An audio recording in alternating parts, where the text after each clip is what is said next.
Қазақтың ұлы ақыны, ағартушысы әрі философы Абай Құнанбайұлының 175 жылдығына орай Абай Құнанбаев атындағы Саран гуманитарлы техникалық колледжінің бастауыш білім беру мамандығы бойынша екінші курс студенттерінен челлендж.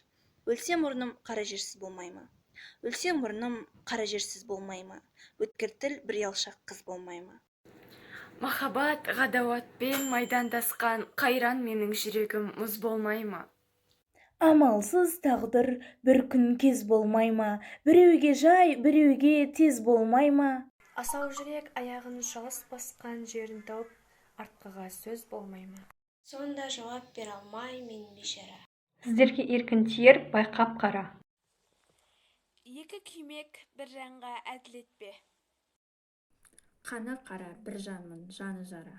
Жүрегіңнің түбіне терең бойла. Мен бір жұмбақ адаммын, оны да ойлап. Соқпалы жерде өстім. Мұнымен жалғыз алыстым, кінә қойма. Жасымда албырт өстім, ойдан жырақ. Айлаға, ашуға да жақтым шырақ. Ерте ояндым, ойландым, жете алмадым. Етек басты көп көрдім елден, бірақ ой кіргелі тимеді ер көзіме.